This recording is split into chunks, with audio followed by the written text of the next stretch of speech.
Good evening and thank you for joining us. The federal government has tabled its budget for the coming year. It's a shopping list of big-ticket items ranging from defense to housing to dental care. Here's Glenn McGregor with the details. With the economy rebounding faster than expected and pandemic benefits wrapping up, the Liberal government had money to spend on this budget. This budget is about having people's backs. That's what we've been doing for the past few years. We're going to continue doing this. The budget projects a federal deficit of $52.8 billion this year, lower than estimated just 4 months ago, and on course to shrink to only $8.4 billion in 5 years. After wave and lockdown after lockdown, our economy has not just recovered.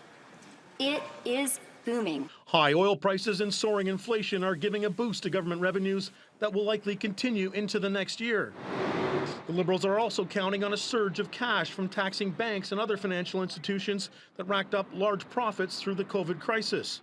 A 15% levy on earnings over $1 billion this year, and an ongoing increase of their corporate tax rate from 15 to 16.5% on earnings over $100 million, along with a crackdown on tax avoidance and other measures expected to bring in a whopping $16.1 billion over 5 years. That will fund about $60 billion in new spending, starting with $9.4 billion this year. It is a typical classic NDP spend and tax budget. Greening the economy is the budget's biggest line item, a total of $12.4 billion over 5 years. Extending rebates on zero-emission vehicles, new investments in charging stations, support for sustainable agriculture, and tax credits for carbon capture and storage. There's a total of $10.4 billion for reconciliation with Indigenous peoples, for safe drinking water, housing, and money to locate and memorialize burial sites at former residential schools. Housing is also a major theme. A $40,000 tax-free savings account to help first-time buyers save for down payments. Foreign investment in Canadian residential properties will be banned for 2 years. And there will be a tax on house flipping, selling a home within 12 months of purchase, with some exceptions, such as divorce or relocation for a job. The budget addresses some of the commitments the Liberals made to the NDP for their continued support, including $5.3 billion over 5 years for dental care, beginning this year for children under age 12. Concrete steps that would not have been there but for the fact that we forced the government to deliver and we used our power to get people this help. But no real new money for a national pharmacare program and no commitments for major increases to health transfers to the provinces. Additional aid to Ukraine in response to the Russian invasion is pegged at $940 million. But with Canada under pressure to increase defense spending, the government has earmarked a total of $7.2 billion over 5 years, a figure government officials say will put the defense budget at about 1.5% of GDP, still well below Canada's NATO pledge of 2%. But money for the military flows slowly at first, only $224 million more this year. Federal budgets are essentially projections, and they can change with circumstances. The big unknown this time, what impact will the war in Ukraine have ultimately on Canada's economy and on the government's balance sheets? Glenn McGregor, CTV News, Ottawa. Officials with the Thunder Bay Real Estate Board are optimistic about what today's budget will mean for the local housing market. Average homes costs in Thunder Bay have risen exponentially in recent years. Real Estate Board President Karen Hill says her agency normally has hundreds of houses for sale, but right now there are only about 25 listings available. She says it's great that the federal government is focused on helping first-time homeowners enter the market, but she notes it has to go hand in hand with the construction of new homes. We're excited that they are thinking about the first-time buyers and how to get our youth into purchasing homes and getting into the housing market. But if we don't have the housing starts on the other end of it, then we are just adding more buyers and exacerbating the problem that we're having. We have plenty of buyers, but we need the houses. We're historically low on inventory of houses to sell. Hill says even if the federal budget spurs the construction of hundreds of new homes in the city, it may take some time for housing prices to adjust. The sixth wave of COVID-19 is more like a tidal wave across Ontario. The head of the province's Science Advisory Table estimates there are now more than 100,000 cases daily. And Thunder Bay's top doctor says she's sure that wave will soon reach our region. Dr. Janet DeMille insists now is the time for those who are eligible to start booking their 4th shot. Corey Nordstrom has more. The unfortunate reality is that we are going to experience a 6th wave of this pandemic here. The district's medical officer of health is positive that COVID numbers will soon rise locally. Thunder Bay's most recent wastewater testing showed a dip in the levels of COVID-19, but that isn't going to last long, according to Dr. Janet DeMille.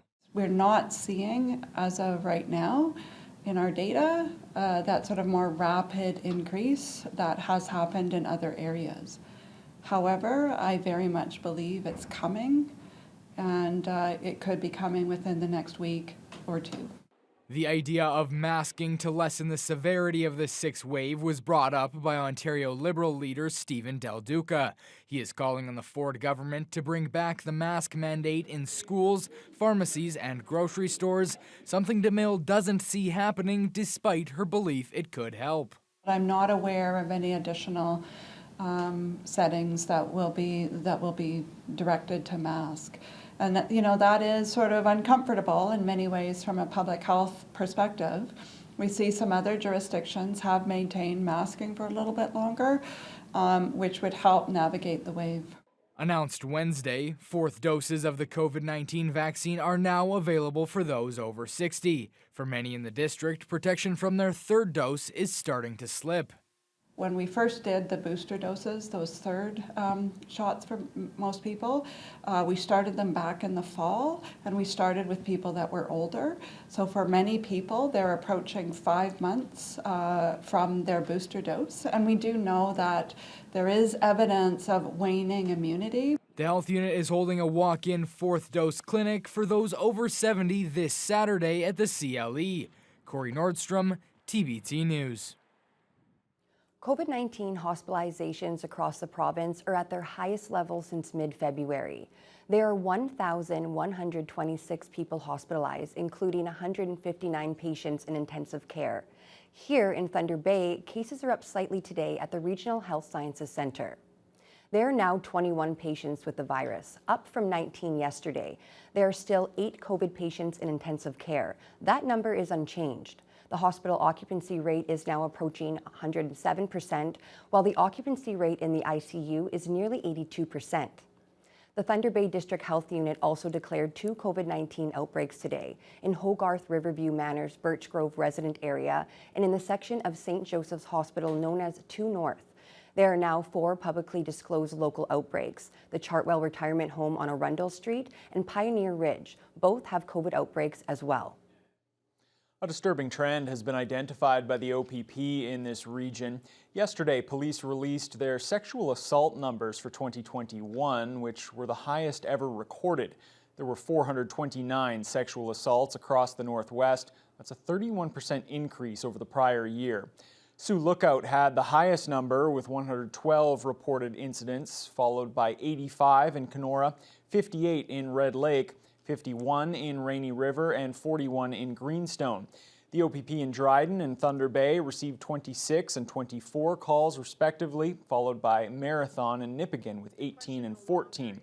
The loosening of COVID-19 restrictions is one likely factor that contributed to the spike, but Detective Staff Sergeant Dana Wellock also notes that new community outreach programs likely led to more sexual assaults being reported. Normally about 5% of cases are reported to police. The OPP's Victim Response Unit was put in place in 2018 to oversee sexual assault investigations. Wellock says the program now has 45 officers trained to handle sexual assault interviews in the region. Uniform members as well as crime unit members can apply to be a part of the program, so they self-identify and that they really want to do these kinds of investigations, and then they're given some special training to enable them to do these particular statements. So they're given trauma-informed training in addition to general training all of our officers receive, and they also receive feedback on their particular statement. Wellock also credits other regional initiatives, including the One is Too Many website, hosted by a committee of community partners collaborating to tackle the issue in Sioux Lookout. There are also ongoing public education efforts around the rules of consent. An Oliver Papoonge man has been charged with accessing child pornography. 49-year-old Christopher Michael Riley was arrested by Thunder Bay Police yesterday morning after they searched a Pinewood Drive home. The accused appeared in bail court today and has been remanded into custody with a future court date. Well, Thunder Bay Police have announced a major drug bust that nabbed 8 people for trafficking cocaine and fentanyl. The estimated street value of the drugs is about $350,000. Police also confiscated more than $32,000 in cash and a handgun with ammunition.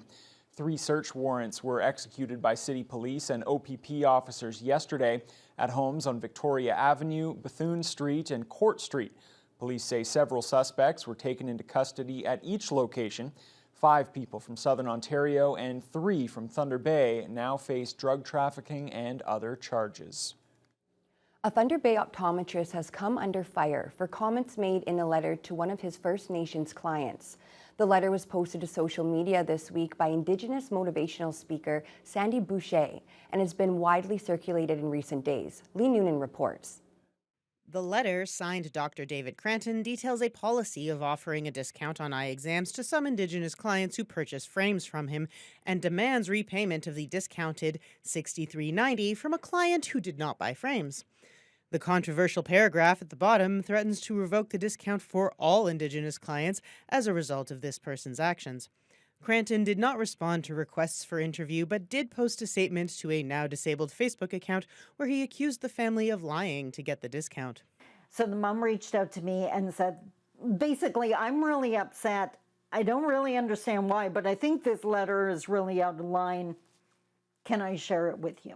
Sandy Boucher is a relative of the young woman who received the letter and says she went public with it to show the family they were not overreacting and that there would be community support. Her post has since been shared hundreds of times, including by Fort William First Nation Chief Peter Collins, who says this is the kind of treatment of Indigenous people that needs to change. Cranton sent a reply to Boucher complaining about the underfunding of eye care by Indigenous Services Canada. As for the backlash, he says he's learning from the experience and his use of certain terminology. But Boucher says the real problem was the threat to punish all Indigenous patients. A non-Indigenous person can say no and it doesn't disappear for everyone. So why is it going to for all Indigenous patients, right? It was anger, it was unprofessional as far as I'm concerned. And I made the decision when I saw that letter that this man is no longer my optometrist. Boucher says the family paid the balance after receiving the letter and that the professional approach would have been to simply send an invoice. She hopes Cranton will take cultural sensitivity training or simply customer service training, and that the incident will serve as a learning opportunity for the Thunder Bay business community in general. The fact that Indigenous and non-Indigenous were both equally outraged, I take that as hopeful, right? We're all looking in the same direction now. We're trying to make this better. Lee Noonan, TBT News. With cruise ships destined to arrive in the city next month, work crews are busy on the waterfront to ensure the former Pool 6 dock is ready for their arrival. The improvements are crucial as the ships are expected to provide a massive boost to the local economy over the summer. The work at the cruise ship arrival site is ahead of schedule. It focuses mainly on safety and accessibility. The cruise ships from Viking Expeditions and Queen Voyages are expected to start arriving in the local harbor in late May and will be the first passenger ships to visit the city in almost 10 years. City project engineer Mike Vogrig explains more about the current work and what could be done in the future. Putting in new bollards for the cruise ships to tie off on. The existing bollards weren't sufficient for that to happen. And then there's some other minor repairs to repair some concrete to the existing dock right now. So this is basically, it's a smaller project just to ensure that the dock is accessible for the cruise ship lines. I'm not sure if there'll be any future work, but if there is, there'll probably be more aesthetic nature, fixing up the dock a bit. The 378-passenger Viking Octantis will be the largest passenger vessel the Great Lakes have ever seen. It's scheduled to make its first stop here on May 26th.